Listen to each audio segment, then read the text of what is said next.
नमस्कार, आप देख रहे हैं यूपी न्यूज एक्सप्रेस और मैं हूं आपके साथ मानवी ठाकुर। शुरुआत करते हैं आज की खास खबरों से। छात्रा की आत्महत्या को लेकर साथी स्टूडेंट्स ने किया प्रदर्शन। ओएलएफ स्कूल की प्रिंसिपल ने छात्रा को बुरी तरह डांटा और धमकाया था। साथी स्टूडेंट्स ने प्रिंसिपल पर लगाया हत्या का आरोप। हाथों में पोस्टर बैनर लेकर विरोध प्रदर्शन किया। प्रिंसिपल ने बहुत ही गैर जिम्मेदाराना कार्य किया। अगर प्रिंसिपल इस्तीफा नहीं देगी तो आगे और उग्र प्रदर्शन करेंगे। क्वासी थाना इलाके के रामभाट रोड का है मामला। क्या नाम है आप लोग यहाँ क्यों खड़े हो, क्या वजह? हम लोग अव्वल लेडी फातिमा के सामने खड़े हुए हैं क्योंकि उसमें बहुत ज़्यादा आए दिन बच्चों के साथ इंजस्टिस होता है। जो अब आजकल की जनरेशन में इतनी नॉर्मल चीज़ें हैं उसको वो लोग बहुत इशू बना देते हैं, बहुत बड़ा इशू बना देते हैं। और कुछ हाउस होल्ड्स ऐसे होते हैं जिसमें पेरेंट्स बहुत ज़्यादा स्ट्रिक्ट होते हैं, बहुत टॉक्सिक होते हैं। वो आपको नहीं पता कि उस बच्चे पे कितना बड़ा एक्शन ले सकते हैं उसके पेरेंट्स। तो बस उसी को स्टॉप करने के लिए प्रोटेस्ट कर रहे हैं ओएलएफ के सामने। क्या लगता है किस तरह के इशू कर रहे हैं? जी, किस तरह का इशू बनाया स्कूल में अपोजिट जेंडर से अगर कुछ इंटरेक्शन करते हैं तो उसको इतना बड़ा इशू बना दिया जाता है जैसे कि कोई गुनाह हो, कोई क्राइम हो, जो बिल्कुल नॉर्मल चीज़ है। लेकिन अगर आपको ऐसे सेपरेशन रखना है लड़कों लड़कियों का तो आप लोग दूसरे स्कूल में जा सकते हैं। ये एक बिग स्कूल है तो इसमें ये नॉर्मल चीज़ है अगर लड़का लड़की बात कर रहे हैं तो। कि दो तीन दिन पहले जो घटना हुई थी बच्ची के साथ, क्या स्कूल का जिम्मेदार है उसमें? जी, कसूर है उसमें क्योंकि अगर वो लोग नॉर्मल चीज़ कर रहे थे उसको लास्ट वार्निंग देके भी छोड़ा जा सकता था।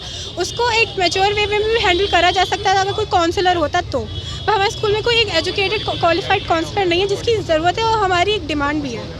तो बस उस स्कूल का इशू यही था कि हमारे स्कूल में एक काउंसलर हो और फिर जो ये सब मोमेंट्स जो होंगे वो मैनेज कर सकें। तो किस तरीके से वो लड़की के साथ किया गया था स्कूल के द्वारा?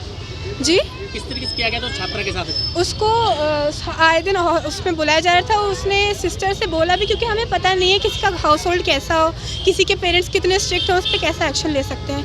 तो फिर सिस्टर ने उसने बहुत ज़्यादा उनसे इंसिस्ट करा कि उसके पेरेंट्स को ना बुलाएं, फिर भी नहीं सुना। एक बच्चे की उसकी मजबूरी भी नहीं समझी एंड उन्होंने उस पर एक बहुत बड़ा एक्शन ले लिया।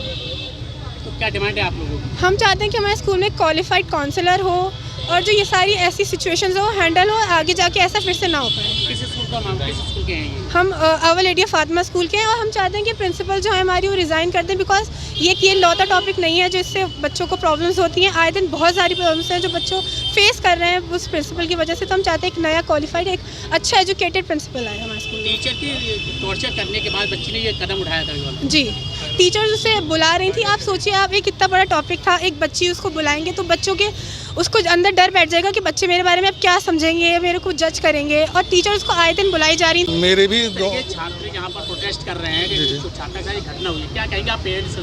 नहीं, बिल्कुल सही कर रहे हैं और ऐसा पहली बार हुआ है कि बच्चे बोले हैं और बच्चे इतने छोटे होने के बाद भी अपने हक के लिए लड़ रहे हैं।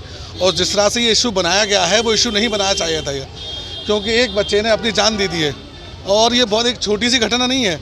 इसके अंदर पूरा स्कूल प्रशासन जिम्मेदार है जिसकी वजह से ये सब हुआ है। एक बच्ची जो अपनी जान दे देती है तो उसको एक बोलने का भी हक नहीं है। क्या वो किसी से बात नहीं कर सकती क्लास के अंदर? हम एक कॉन्वेंट स्कूल में पढ़ रहे हैं, अगर इस तरह से था तो हमें एक किसी रिलीजियस स्कूल्स में जाना चाहिए था जहाँ दोनों ही लड़के लड़कियाँ अलग तरीके से पढ़ाए जाते, जिसका आपस में कोई कांटेक्ट ना होता। या स्कूल ही अलग होता, लड़कों का अलग स्कूल है, लड़कियों का अलग स्कूल है। आप खुद कॉन्वेंट में बच्चों को पढ़ा रहे हैं और पढ़वा रहे हैं, उसके बाद भी आप इस तरह से किसी के आपस में बात करने पर, और आप होते कौन है सबसे पहले किसी की लाइफ में क्या हो रहा है उसमें दखल देने का और फैसला करने का।